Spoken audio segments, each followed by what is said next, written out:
साथियों, पुलिसिंग को फ्यूचरिस्टिक और प्रभावी बनाने में सामूहिकता और संवेदनशीलता के साथ काम करना बहुत जरूरी है। इस कोरोना काल में भी हमने देखा है कि पुलिस के साथियों ने किस तरह स्थितियों को संभालने में बहुत बड़ी भूमिका निभाई है। कोरोना के खिलाफ लड़ाई में हमारे पुलिस कर्मियों ने देशवासियों के साथ कंधे से कंधा मिलाकर काम किया है।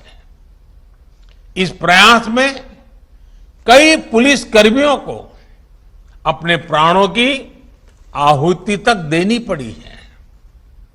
मैं इन सभी जवानों को, पुलिस साथियों को आदरपूर्वक श्रद्धांजलि देता हूं और देश की तरफ से उनके परिवारों के प्रति संवेदना प्रकट करता हूं।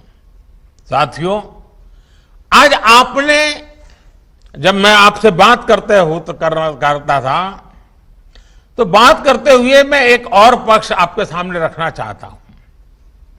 आजकल हम देखते हैं कि जहां जहां प्राकृतिक आपदा आती है, कहीं बाढ़, कहीं चक्रवाती तूफान, कहीं भूस्खलन, तो हमारे एनडीआरएफ के साथी पूरी मुस्तैदी के साथ वहां नजर आते हैं।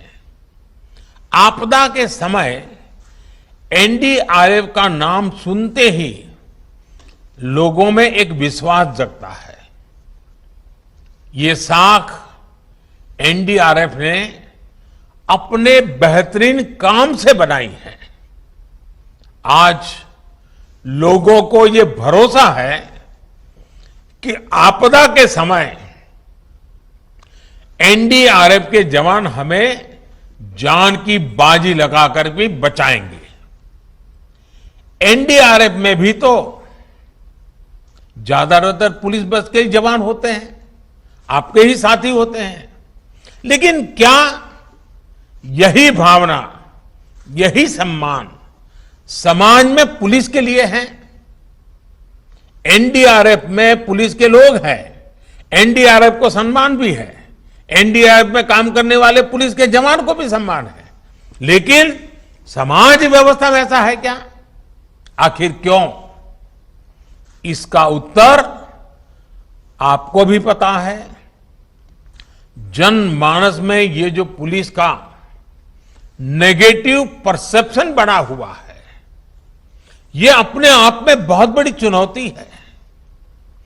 कोरोना काल की शुरुआत में महसूस किया गया था कि ये परसेप्शन थोड़ा बदला है, क्योंकि लोग जब वीडियो देख रहे थे, सोशल मीडिया में देख रहे थे, पुलिस के लोग गरीबों की सेवा कर रहे हैं, भूखे को खिला रहे हैं, कहीं खाना पका करके गरीबों को पहुंचा रहे हैं, तो एक समाज में पुलिस की तरफ देखने का, सोचने का वातावरण बदल रहा था। लेकिन अब फिर वही पुरानी स्थिति हो गई है। आखिर जनता का विश्वास क्यों नहीं बढ़ता? साख क्यों नहीं बढ़ती? साथियों, देश की सुरक्षा के लिए, कानून व्यवस्था बनाए रखने के लिए, आतंक को मिटाने के लिए हमारे पुलिस के साथी अपनी जान तक न्यौछावर कर देते हैं। कई कई दिन तक आप घर नहीं जा पाते। त्योहारों में भी आप अक्सर, आपको अपने परिवार से दूर रहना पड़ता है। लेकिन जब पुलिस की इमेज की बात आती है तो लोगों का मनोभाव बदल जाता है। पुलिस में आ रही नई पीढ़ी का ये दायित्व है कि इमेज बदले, पुलिस का ये नेगेटिव परसेप्शन खत्म हो। ये आप लोगों को ही करना है। आपकी ट्रेनिंग, आपकी सोच के बीच बरसों से चली आ रही पुलिस डिपार्टमेंट की जो स्थापित परंपरा है, उसने आपका हर रोज आमना सामना होना ही होना है।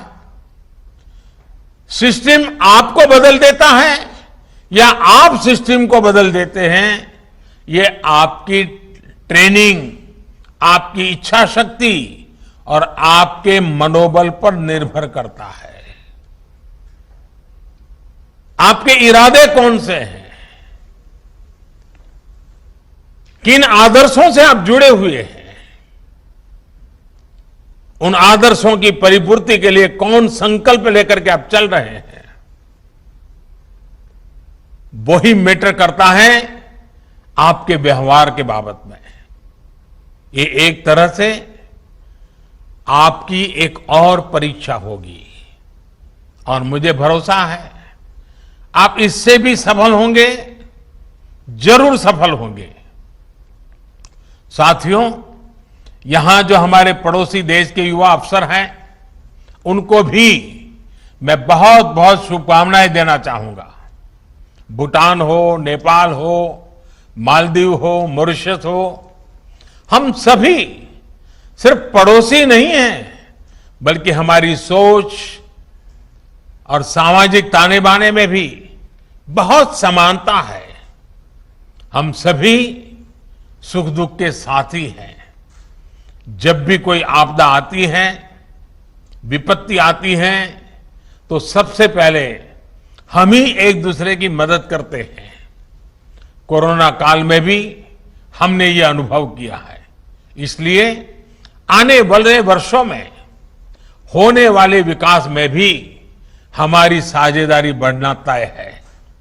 विशेष रूप से आज जब क्राइम और क्रिमिनल सीमाओं से परे हैं, ऐसे में आपसी तालमेल और ज्यादा जरूरी है। मुझे विश्वास है कि सरदार पटेल एकेडमी से इस एकेडमी में बिताए हुए आपके ये दिन आपके कैरियर, आपके नेशनल और सोशल कमिटमेंट और भारत के साथ मित्रता को प्रगाढ़ करने में भी मदद करेंगे।